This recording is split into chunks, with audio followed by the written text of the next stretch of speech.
What's up, collectors and Ultra Magnus enthusiasts? Today I'm going to finally be taking a look at Transformers for Cybertron Kingdom Inferno.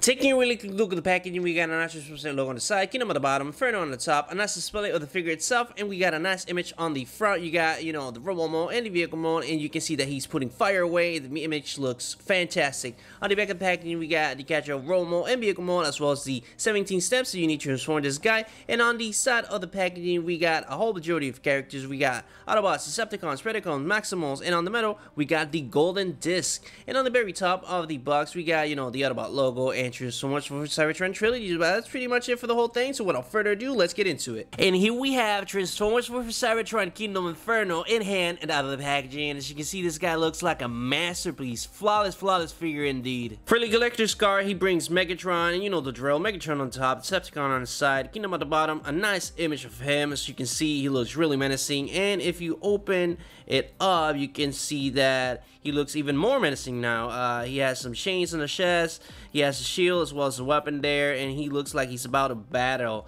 But that's pretty much it for that. I'm not too excited about this one because I already had one. I had a couple of copies of the same card. That's honestly unfortunate, but that's pretty much it for the card. For the items that he had, let's go ahead and start with the weapon. He brings exactly the same weapon as Grapple. As you can see, same colors and everything, just plastic black. It's glossy. I like it. For the sculpted in detail that it has, I really love it. I was a fan of the Grapple weapon, and this is the same, so I'm a fan of this one as well. As you can see, really nice sculpted in detail towards the whole weapon itself, and just not much to say, just whole black, and it looks good. But moving on, here we have his water hose thingamajig, his weapon of choice, to kill some fire. But as you can see, it's simple. It's really OG, but it's accurate to the G1 representation. It looks really classic and really accurate. As you can see, for the sculpted in detail, not much, just a couple of lines there, and full on silver, and on the peg itself is black, but you're not gonna see that when it's pegged into the figure itself. But really nice indeed, really accurate. But that's it for that. For the other water hose that he has on the side of his head, this one looks a little bit more sculpted. As you can see, has a couple of more lines, a couple of more depth to it, giving you a 360 degrees, so you can appreciate that. Really nice indeed. This one is not silver, this is just gray all over the place, but it looks really nice. It really accurate to the G1 representation, and it works as well. Moving on to the other one, and this is the one that I really don't understand. For the sculpted in detail, it's fine and everything, but this is supposed to be in the figure itself, not to be unpeggable. I really don't mind, but I'm not gonna be unpegging this at all. This is supposed to be on the sides of the figure itself, as you can see, and it's supposed to stay there forever. You're not supposed to get this out of the way. In the G1 series, he didn't unpeg this or take this to use or anything. This is just for show, sculpted in detail on the figure itself. But again, once you put it there, even for the transformation, you don't need to take it out because it's gonna end where it's supposed to end on the vehicle mode. So I really don't understand why they decided to take this and put it like an item, to be unpegged from the figure itself. I don't know, it's just up to personal preference. You want to unpeg this, it's up to you. But for me, me, I like accuracy, so this is supposed to be there forever. For the sculpted in detail on this guy is flawless. As I said on the intro, this guy is just awesome. Full on accuracy to the G1 representation, giving you a 360 degrees, so you can appreciate sculpted in detail that this guy has. As you can see, just there's no cons with this guy. The articulation, the looks, the accuracy, everything is just 10 out of 10. This guy is one of my favorites by now on the Kingdom line because it's just it looks so good. For the color distribution as well, everything just perfect. Moving on straight into the comparison, to as you can see, the differences between Grapple and Inferno. As you can see, they have a couple of differences. At the beginning, I thought that this was just a straight up repaint, but they have a couple of differences. Starting off with the top section, as you can see, these two panels here, Grapple does not have that, and again, that's really accurate to the G1 representation. They didn't have to do that, but they did. And as the G1 representation as well had that this thingamajig here, so This is super accurate as well, and obviously Grapple does not have that at all. It even has, you know, no pet ports there. Moving on to the sheds, you can see that there are a couple of paint differences. For example, on the window visors, they're painted black, and this one is just a straight up orange. You can see that the Autobot logo is red, and on this one is white, and you can see that this one has a lot of more silver than this one, and you know, this is black, and this is kind of like a bluish color. I don't know how to describe it, but you know, it's clear plastic, bluish clear plastic, and on the front lights as well. And you know, moving on to the arms, you can see that the sculpted in detail is pretty much the same. Every line is exactly the same. You can see that this one and this one is pretty much the same, but this one is silver and this is like kind of dark gray. And on the sides, this section is painted dark gray and this one is not. I kind of prefer this section because it makes the, you know, the arm pop a lot more than just plain or orange, but you know, what can you do? But moving on to the down section, you can see that's pretty much the same. This section is black on both of them. The only difference is moving on to this section, that this is black and this is just all over red, and this one has a couple of highlights of orange on this section, and this one again it's just all red. And just moving on to the rest of the feet, you can see that pretty much everything is the same. Sculpted in detail is the same, the color is the same. This one is orange and this one is red. That's the only difference. Moving on to the wheels that he has on the feet, you can see that's pretty much the same, just swap colors. And like I said, this section right here is one of the major differences. As you can see, he kind of has like a holes there, like a, you know, water holes on the sides of the legs, and this one does not. He has the peg hole there, so you can technically put them there, but I really don't know. In this case, it was just a copy and paste of the previous mode, and they just decided to make this you know, unpeggable and not just mold it in. I suppose that, you know, it costs a lot more to just, you know, make it mold it in, I suppose. Not to, I really don't know, but you can see this is different to this section right here. But this section is silver and this is black, and that's pretty much it for that. Moving on to the back, and kind of the biggest difference honestly on both of them, you can see that this section right here and this section right here is not the same at all. As you can see, let me go ahead and take it kind of out so you guys can appreciate more of the differences between both of them. As you can see, this one is a complete panel and this one has a couple of holes, you know, sculpted in detail. It looks more like a firefighter look than this one. This one looks like a rescue kind of thing. Here it obviously has the hook, and this one has, you know, the holes. For this one, you can unpeg the holes that he has on the side of the head there and go ahead and put it there so you can appreciate, you know, the holes. That's how you do it on the transformation. But as you can see, it's honestly super different, not the same at all. And obviously you can go ahead and extend this section, and you can go ahead and do the same on this one, but it's a little bit stiff. I honestly am scared to do so. Let's see if I can do it on camera. I really don't. Oh, there you go. See, that's kind of sketchy, honestly. The sound of it, I don't know about you, man, but I thought I was gonna break it. But you know, it reveals more really good, accurate, sculpted in detail to a firefighter look. And from the top, you can see that it has some more sculpted in detail. So really nice indeed, and it actually extends even longer than this one, or I'm doing something wrong. Let's see. No, as you can see, it's pretty much the same size for both of them, but really nice indeed. Just honestly, I really thought that it was just gonna be just a copy and paste of the same figure. But when I saw the pictures of this guy, I was like, oh my god, they actually kind of, you know, did some touches to kind of, you know, different both figures from each other, and I honestly love it.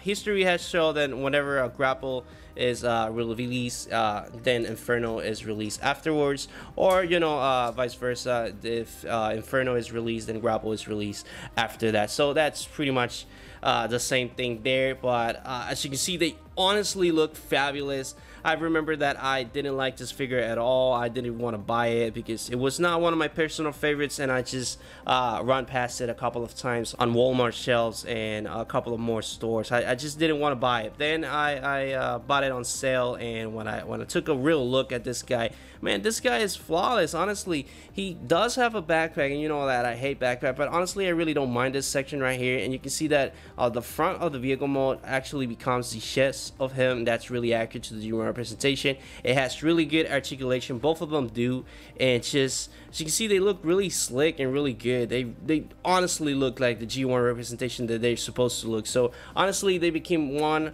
or two of my favorites on these skates because now I have two of them. For a comparison, so you guys can see how they look next to other Autobots. Here we have Bumblebee, so you can appreciate the scale. And as you can see, he looks so small next to him, but so accurate to the G1 representation. I love it. I just appreciate that you can mix and match lines. Again, I sound like a broken tape by now, but as you can see, this one is for the Netflix. It's still work for Cybertron, but it's Netflix and Kingdom, and they look like they belong on the same line together. And it's just, honestly, they look good. Super accurate to the G1 representation. But moving on to Trailbreaker, so you guys can see, you know, a bigger deluxe scale next to them. So you can see, again, they look flawless, super accurate to the G1 representation, and honestly, they look so good. They look like they just jump out of the screen into my display here, and they, again, I am so happy to own every single one of them. But moving on to the last comparisons, here we have the leader of the Autobots himself, Optimus Prime. So as you can see, you know, that he is still the bigger foe next to two Voyagers. He is still a Voyager, but, you know, packaged on a leader class box just because he brings the trailer, but he is technically of your class. So you can see he scales really nice next to them, and they look, again, super accurate to the G1 representation. But with that being said, that's pretty much it for the comparison. For the articulation, this guy is 10 out of 10, flawless indeed. My only mini con, this is me being picky, is that the head is not on a ball joint, so you cannot look up and down, just side to side motion. You know, you can go ahead and give it the all 360 degrees, but I don't know why you will do that. Just side to side motion there, left and right. You can go ahead and give it the all 360 degrees here. It can extend about that far and about that far. It has swivel on the upper section of the arm, and it has a hinge here, so you got a 90-degree bend there. No swivel on the hands. You can go ahead and swipe from peg to arm if you like. It has swivel on the waist. The legs can extend about that far and about that far. For the splits, it has a really nice splits, as you can see, really nice indeed. 10 out of 10 indeed. It has a swivel on the upper section of the legs, as you can see, and it has a hinge here, so you got a 90-degree bend there. And like all the, you know, Wolf Cybertron figures, it has some ankle articulation. It has some honestly really good ankle articulation. You can go ahead and give it these splits and, you know, have him standing up really nice. So not bad for that. It has a little you know, motion here, but this is due to transformation. If you know, like to use it on the articulation, you can do that. You know, it's up to personal preference. I know I do. You know me, I love my figures, really dynamic. But that's pretty much it for the articulation. For the transformation, it's pretty much the same as Grapple. Honestly, the whole thing is exactly the same. You want to unpack that, go ahead and hide the hands.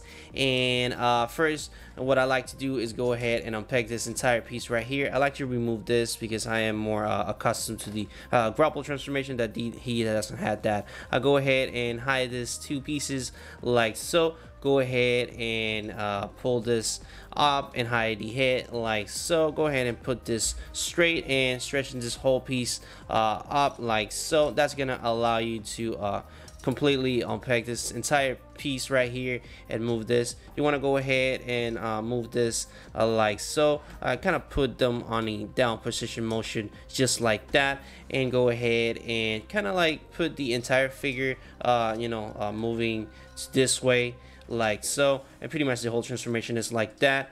You want to go ahead and next unpack these two sections right here.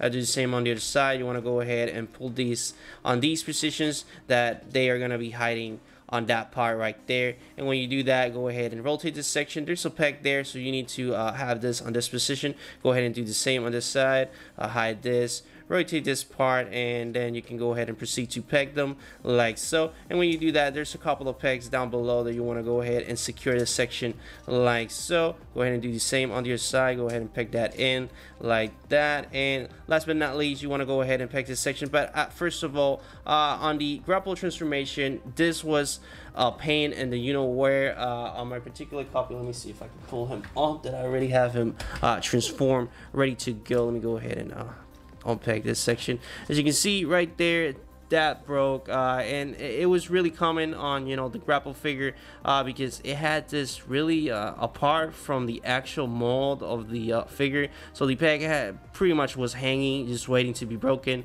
And this happens to many collectors. I saw on Reddit that pretty much everyone was complaining about this, me including.